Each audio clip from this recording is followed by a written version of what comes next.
brace yourself for what could be the most eye-opening economic revelation of 2025. Tomorrow's jobs data revision might shatter everything we thought we knew about America's employment strength. Here's the bombshell that has economists buzzing and politicians on edge.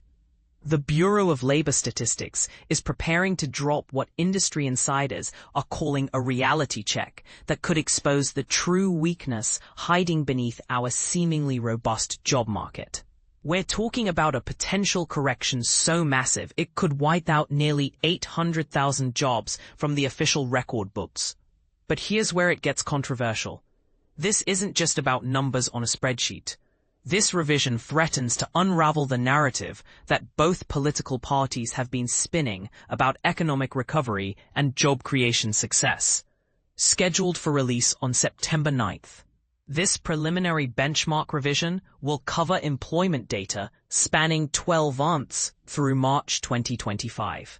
Think of it as the government's annual fact-checking exercise, where they compare their monthly estimates against the real-world data that takes longer to collect, but provides a much clearer picture of what actually happened in the job market.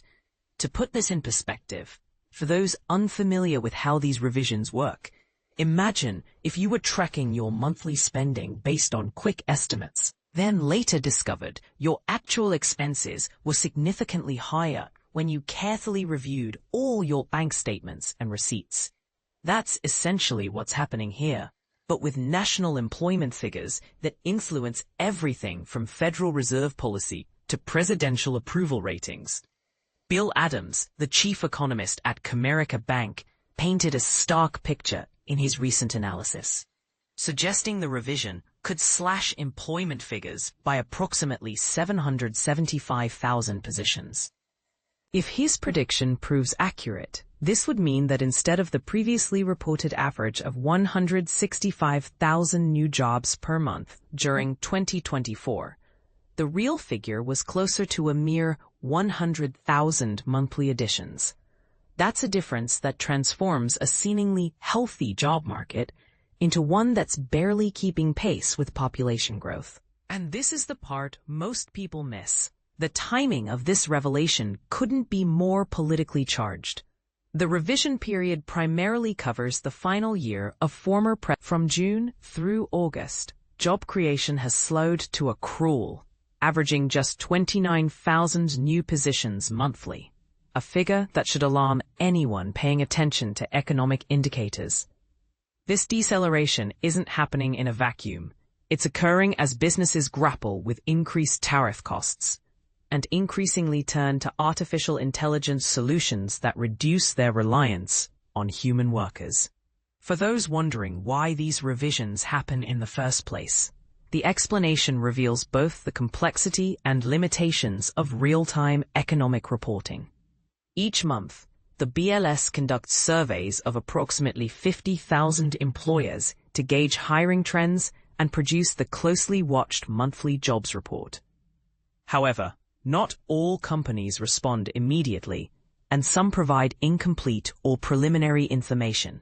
As additional data trickles in over subsequent months, the BLS updates its figures to reflect this more complete picture. The annual benchmark revision takes this accuracy quest one step further by incorporating data from the quarterly census of employment and wages, a comprehensive survey that captures information from roughly 11 million workplaces, representing over 95% of all U.S. jobs. This massive data collection effort provides unprecedented detail about employment changes, including the critical ability to track jobs created at new businesses and lost when companies close their doors. However, gathering and processing this information requires significantly more time than the monthly surveys, which is why these major revisions come months after the fact. Last year's annual revision serves as a sobering reminder of how dramatically these corrections can reshape our understanding of economic conditions. The BLS revealed that employers had actually added 818,000 fewer jobs than initially reported during the 12 months ending in March 2024. This massive downward adjustment reduced the average monthly job growth from an impressive 242,000 to a more modest 174,000, a difference that helped justify the Federal Reserve's decision to begin cutting interest rates in September 2024. Speaking of the Federal Reserve, this upcoming revision arrives at a crucial moment for monetary policy. Fed officials are already analyzing a mixed bag of economic signals, including the latest employment report and the upcoming Consumer Price Index data scheduled for September 11th. Economists anticipate the CPI will show inflation accelerating to 2.9% annually in August, up from July's 2.7%, and still well above the Fed's target of 2% annual inflation. With employment growth hitting what many analysts describe as a brick wall in recent months, financial markets are pricing in a 100% probability of an interest rate cut at the Fed's September 17th meeting. The only remaining question is whether policymakers will opt for a standard quarter-point reduction or implement a more aggressive half-point cut to address mounting economic concerns. Anthony Saglenbean, Ameriprise's chief market strategist, highlighted this uncertainty in his recent research note, explaining that while markets expect some form of rate reduction, an unexpectedly high inflation reading on September 11th could eliminate any possibility of a larger rate cut. The political tensions surrounding economic data have reached new heights under Trump's current administration. The president has repeatedly criticized Federal Reserve Chair Jerome Powell for maintaining elevated interest rates, even publicly speculating about firing him, despite questionable constitutional authority to do so. Powell's term extends until May 15, 2026, setting up potential ongoing conflicts between the White House and the Fed. Trump's approach to economic data oversight became even more controversial with his August nomination of E.J. Antoni to lead the Bureau of Labor Statistics. Antoni, currently a fellow at the Conservative Heritage Foundation, has been an outspoken critic of the BLS, questioning its methodologies and even suggesting that the Department of Government Efficiency should take a chainsaw to the agency. This nomination has sparked fierce opposition from professional economists who worry about political interference in statistical agencies. The National Association for Business Economics issued a rare public statement defending the BLS and its professional staff, emphasizing the critical importance of maintaining the independence and credibility of federal statistical agencies. They argue that appointing a commissioner with deep expertise and independence is essential for preserving public trust in economic data that influences everything from business investment decisions to household financial planning. But here's the elephant in the room that nobody wants to discuss openly. What if these revisions reveal that our economic recovery has been far more fragile than anyone realized? What if the job market strength that has underpinned consumer confidence and political narratives has been largely illusory? The implications extend far beyond political scorekeeping. Businesses base hiring and investment decisions on employment data. Families make major financial choices, from home purchases to career changes, based on their confidence in job market stability. If tomorrow's revision confirms that employment growth has been significantly weaker than reported, it could trigger a reassessment of economic conditions that influences everything from stock market valuations to consumer spending patterns.